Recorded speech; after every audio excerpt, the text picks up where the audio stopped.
or should I just say music empress, bow, because whenever you and I speak, it's usually on a red carpet or it's in a press room where well, first off, red carpet because you were nominated, but press room because you won a certain award uh, over and over again, which is what is amazing and why we're speaking. Let's get right to the nitty gritty. All What are right. you nominated for again this time? And congratulations. Thank you. I'm nominated for Jack Richardson Producer of the Year for the first time. Wow. What were the other awards? The other one was Engineer of the Year, and then I've had a bunch of projects that I produced or mixed get nominated in the past, or nominated and win in the past. Yeah. Amazing. Amazing. How does it feel getting this type of nomination where, of course, it's all about being recognized for the work that you have done? For sure. I mean, well, it's obviously an immense honor because the selection process is through your peers, so that I think is the greatest honor. And yeah, and just to be in the company of my fellow nominees because I admire their work immensely. So yeah, it's nice to be in such great company. I can't wait till somebody actually sits there and says, I deserve this. I'm going to win. If anybody else wins, I'm going to pull a Trump and say it was fixed, blah, blah, blah, blah, blah. But you are humble. I think one of the most important questions really to ask today is, how does it feel being a role model and so many people getting into this business who, and especially women who go, I can't do this. And then they look at your achievements and go, wow, yeah, maybe I can. How does it feel being that type of role model? I mean, it's lovely. I definitely had my own role models myself, which kind of gave me the idea that this was a possibility, because I didn't even think that being a producer or recording engineer was an option until I remember going through like the liner notes of a Sheryl Crow record and I saw that she had produced her own album and then I saw that there was an engineer and that engineer was Trina Shoemaker. And so that kind of opened up my world. And I had also seen, Del Bello, who I was a big fan of, and she actually was my first writing session too. She also had won in this category for producer of the year, so it I mean, I had an example before me and it made a massive impact kind of in my trajectory. So I think that that's the beauty of being able to pay things forward, is that you can kind of take your experiences and try to help other people through the same process. And so I think it's amazing. I think it's amazing that I've seen such a great shift, in the last 5-10 years. Whereas before, I think there was just like a small handful of us here in Toronto of women producer engineers, and now I'm meeting them constantly, and it's like it's incredible. What does the younger generation love to like? Is there one particular question the younger generation will always ask you? I feel like there's a lot of similar questions that get asked, but I think the biggest one is like, how do you start? And I think that's the hardest thing, right? It Because it's is. if you stop to think about anything at its start, it's extremely overwhelming.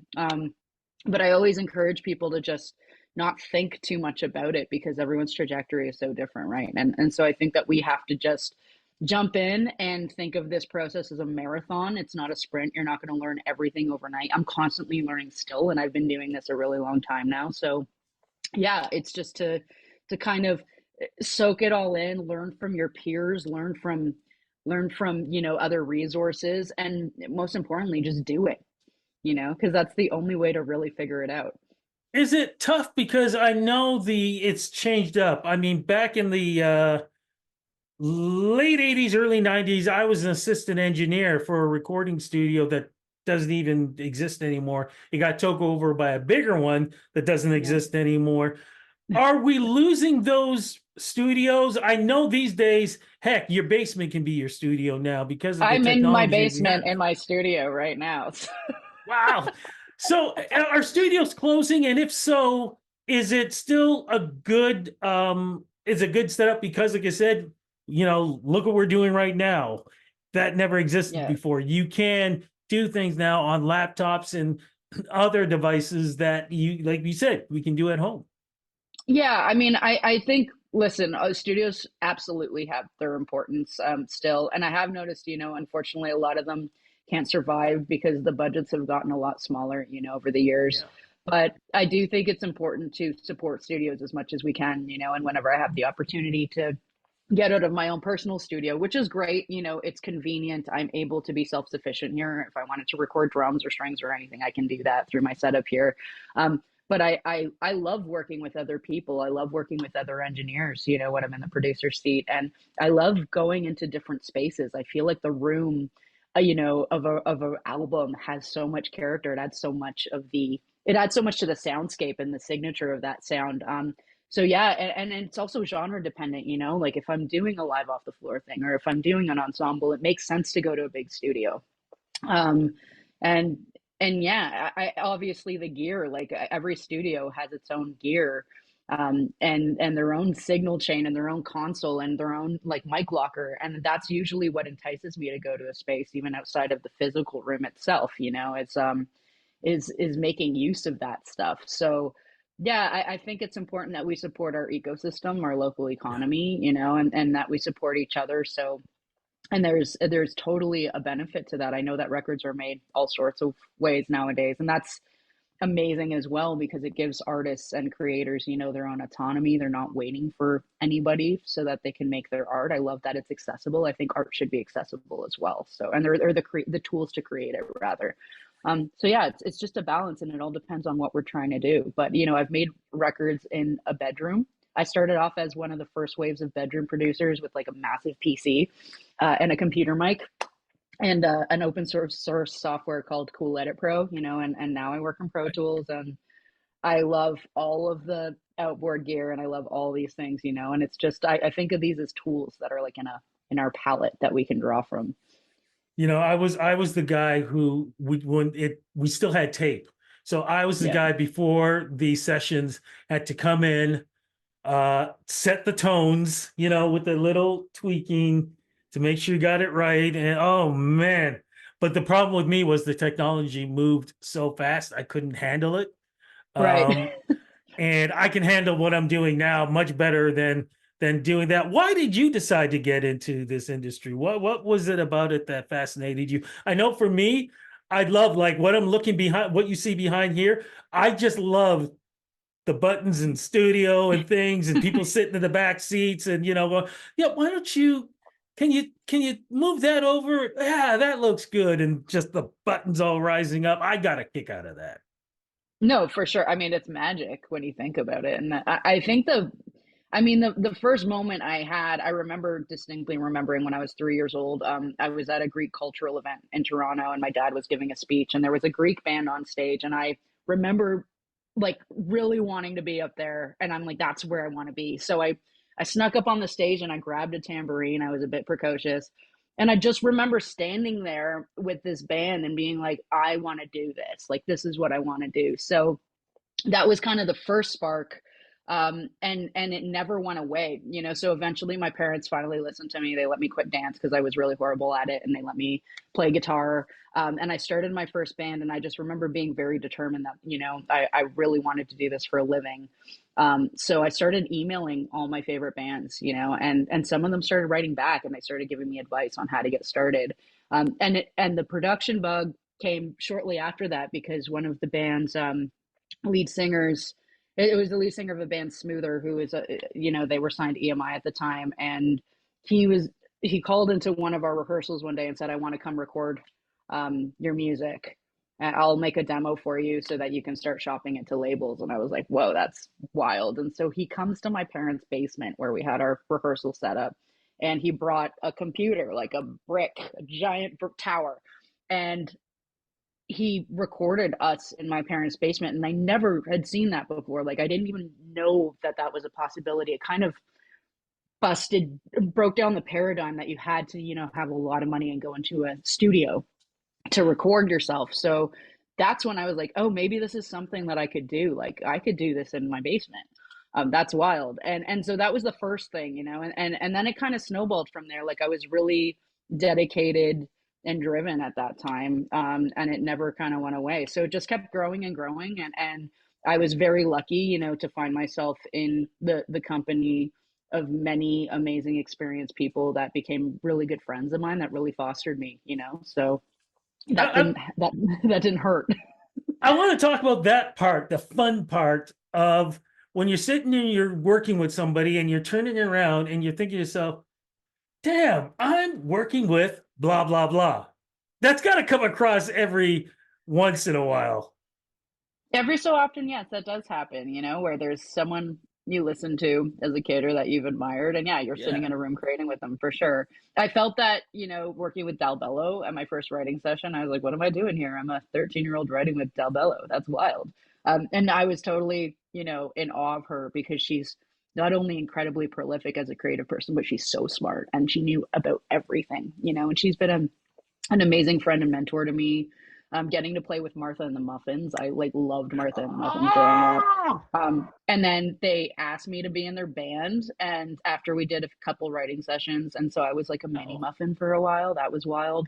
You know, becoming friends with Lorraine Segato and getting to write some songs with her, like has been really exciting. So yeah, of course, there's definitely moments where you're like, how am I doing this right now? How is this my life? What do you think makes a good engineer and a good producer? And I'm asking this because, as you know, there are so many bands out there who are looking for these people to work with. What should they look for in hoping that they're gonna the people they're working with is gonna help elevate their music? Absolutely. I mean, that's a great question because I think that's the most important question is how do you find the right person? And I think a lot of the time assumptions are made that producers are a kind of one size fits all.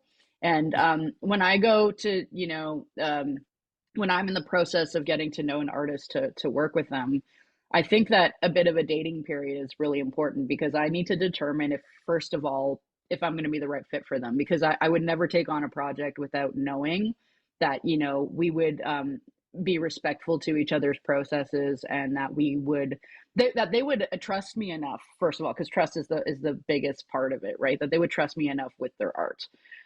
So I think it's important, and it's all personalities and relationships at the end of the day, you know, and that's what allows a producer and an engineer to do a good job. So yeah, it's one thing to have the technical skill, and all of us have that. But then there's the personality element, you know, and there are some producers that just do things a certain way, and there's others that, you know, do things another way. So the one thing I'd say is try to find the person that you feel the most comfortable collaborating with.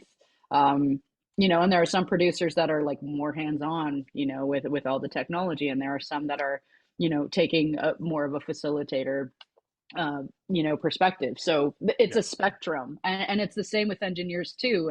And so I don't know if there's one thing that makes someone better than someone else for a job other than chemistry at the end of the day. And do they understand the artist? Are they going to listen to the artist? Or do they understand the music?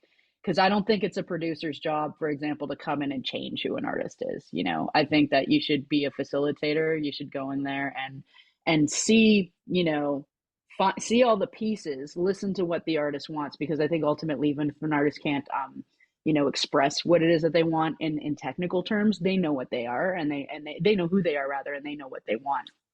So yeah, it's my job to listen, and then it's my job to take all of the pieces and put the puzzle together, you know, and help facilitate that process. So you ready? We were on one side of the world. I remember you were there last year, right? Trying to I was remember. not. I was supposed to Okay. be. I actually had MD'd the Ace and Abby performance for the broadcast, but at the last minute I got the Okay. COVID and I had to go to stay home. Right. So that was Edmonton. Yes, Um, Before Edmonton Toronto, and that's where we was it last had a Toronto? chat. I think it Okay. was, yeah. If that was Toronto, hot, muggy. I remember I was just sweating. Like the shirt I had on was soaked, and that was just on the red carpet. That's right. Yeah, That was the last one. I remember seeing people who were wearing one thing and then had something else on because it was so bad. Are you ready totally. for the complete opposite on where we're going to go? Because I think they're still trying to dig out with the snow.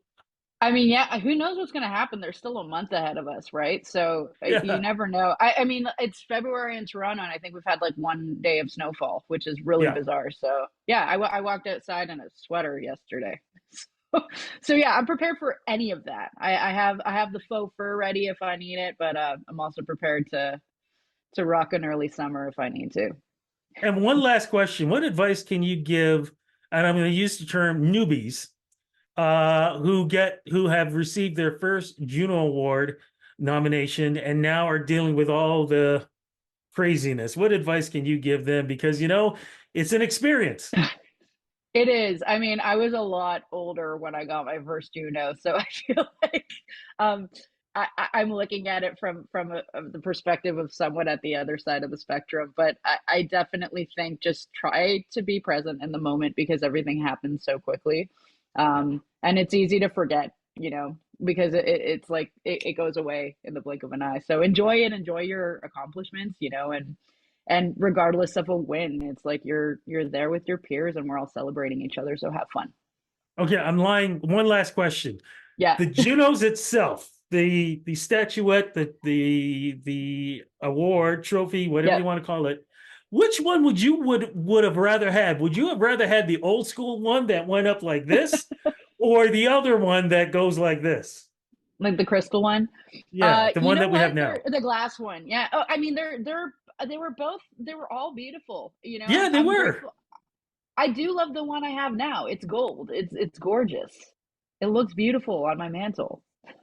Yeah, you can't go back and gold. But you know what? Honestly, I still like the old school one. I like the little pyramid one too. I mean, I've Yeah, seen them in my friends' houses, and they are quite beautiful. Yeah. yeah, they are. I mean, Either it's the way, OG. It's the OG, and either way, exactly. they're a beautiful symbol of a celebration of art. So Honestly, if I wanted Juno now, I would actually ask for the pyramid. I said, is there any way I yeah, can get the pyramid one? Just to, maybe you know, they'll make that an option. You can choose which they era should. of statuette you can get. They should. Anyways, I'll let you go. Congratulations. So happy for you. Cannot wait to talk to you on the red carpet. Have a great Juno experience, and I'll see you soon. Thanks, Rudy. Nice chatting.